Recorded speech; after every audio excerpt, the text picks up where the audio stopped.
മോളെ പിറന്നാളാണ് ചെറിയോളെ, അതുകൊണ്ട് ഓക്ക് ചെറിയൊരു ഗിഫ്റ്റ് കൊടുത്തിയാണ്. അല്ലാണ്ട് നിങ്ങളോട് എനിക്ക് വലിയ ദേഷ്യമൊന്നുമില്ല. കേക്ക് മുറിക്കാൻ വരണം കേട്ടോ കുറച്ച് കഴിഞ്ഞിട്ട്. കുറച്ച് നാളായിട്ട് ഫോം ഔട്ടാണ്, തിരിച്ചു വരണല്ലോ, അതുകൊണ്ടാണ് ഒന്ന് വിചാരിക്കാറേ.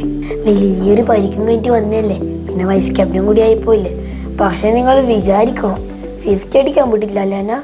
അങ്ങനെയാണെങ്കിൽ എന്നെ സെഞ്ചുറി അടിക്കാനും പറ്റില്ലേ ഇവര്. അടുത്തോളി ഞാനും കാണിച്ചു കൊടുക്കാം. അനക്കറിയാ ഇവരെല്ലാരും കൂടി നിങ്ങളെ കൊല്ലക്കൊലയുന്നു. അതുകൊണ്ടല്ലേ ഞാൻ എന്റെ ലാസ്റ്റ് 2 ഓവറിൽ 28 റണ്ണാന്ന്.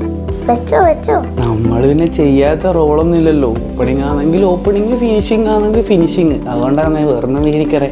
രാഹുലേട്ടൻ, ഇതിന് ഞാൻ പറയേണ്ട ഡയലോഗല്ലേ, ഓൾറൗണ്ടർ ഹർഷിത്. ഈറ്റിങ്ങളി എങ്ങനെയെങ്കിലും ഒഴിവാക്കാൻ കളിക്കുമ്പോൾ ഈറ്റിങ്ങളി പെട്ടിൻ്റെ ഉള്ളിൽ കൂടിയിട്ട് മാസം എൻട്രി കൊടുക്കുന്ന ഇതെല്ലാം ഞാനെന്തിനാ നിങ്ങളോട് പറയുന്നു? എൻ്റെ ചെക്കൻ്റെ കളിയതിനാ മോനെ ഹർഷിത്തെ.